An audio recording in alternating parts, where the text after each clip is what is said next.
tenir seul à seul avec Pascal sur un point qu'elle n'a pas abordé lors de la confrontation avec sa fille.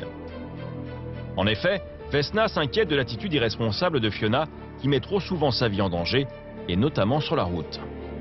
Il s'est passé quoi en fait? Elle est tombée? Voilà, elle ne faisait pas attention, on prenait les bosses, elle roulait avec un frein en moins.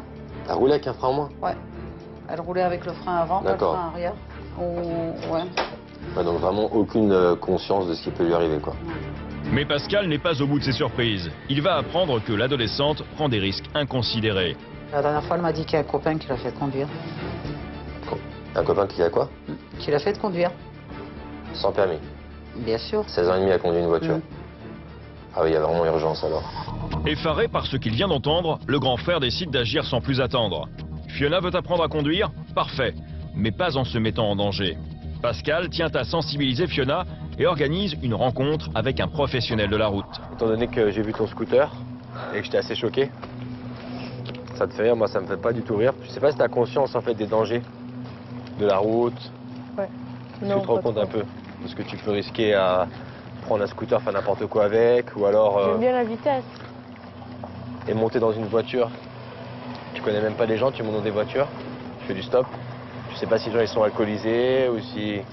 Quand il n'y a pas d'autre moyen, tu fais comment? Tu peux rentrer à pote de 50 km. Mais tu pars pas.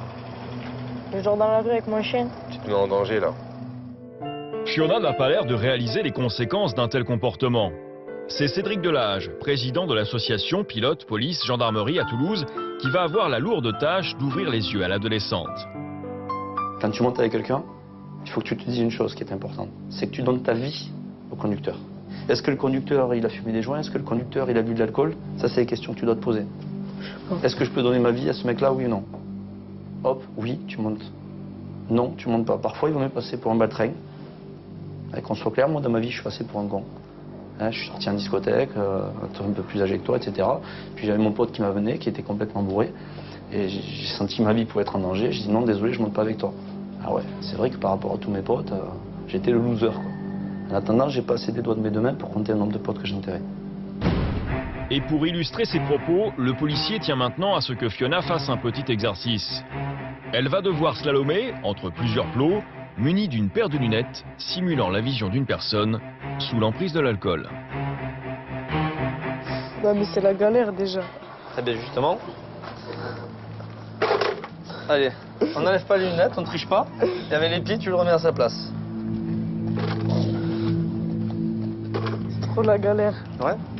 Tu montrais avec une copine qui conduirait comme ça, alcoolisée? Non, franchement, non. Franchement, non. Après avoir montré à Fiona le comportement dangereux d'une personne alcoolisée au volant, Cédric va plus loin. Il décide de la mettre en condition réelle dans une voiture tonneau. Mais je monte toute seule là? Bah, allez, installe-toi dans le véhicule. Là, cette place? Tu veux conduire sans permis, c'est l'occasion. Non, mais arrête. Pendant de longues secondes, Fiona va se livrer à une simulation d'accident de la route.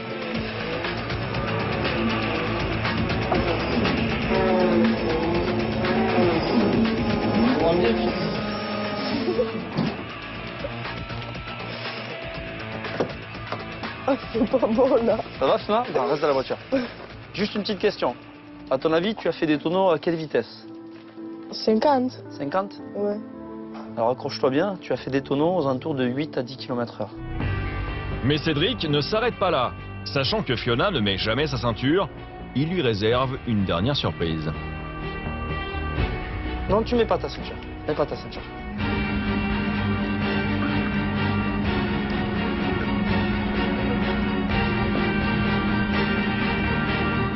Regardez, un tour à 2 km/h, Fiona. Ça, la ceinture. T'as vu dans quel état, dans quelle situation tu te retrouves? Allez, on va t'aider à sortir. Pascal, tu l'aides à sortir? Ouais. T'as vu, Fiona? Ouais. Il n'y a pas d'impact? Là, si je te fais tourner ne serait-ce qu'à 10 km/h, ça, la ceinture, au bout de 2-3 tours, t'as au moins une ou deux fractures. À minima. À 10 km/h. Ok? T'as appris des choses aujourd'hui? Ouais, beaucoup. Ouais. Maintenant, j'ai vu les risques que ça prenait. Que même à 2 km, tu te fais mal. T'avais conscience de ça avant? Non. C'est souvent ça le problème, c'est ce qu'il expliquait tout à l'heure. On n'a pas conscience des choses, jusqu'à ce que ça nous arrive. Je tiens à toi, j'ai pas envie que t'arrive ce genre de choses. Ta mère, pareil, elle tient à toi. Quand t'as attendu qu'elle te répète 10 000 fois, va pas faire du stop avec des gens que tu connais pas, attention avec ton scooter, c'est pas pour t'embêter. C'est parce qu'elle a conscience de ça, elle. Tu vois ce que je veux dire? Et qu'elle a pas envie qu'après, ils viennent chez toi, cogner pour dire, bah écoutez, Fiona, elle est décédée. Cette deuxième journée s'achève et Fiona semble avoir pris conscience des dangers qu'elle encourait. Mais la mission du grand frère est loin d'être terminée.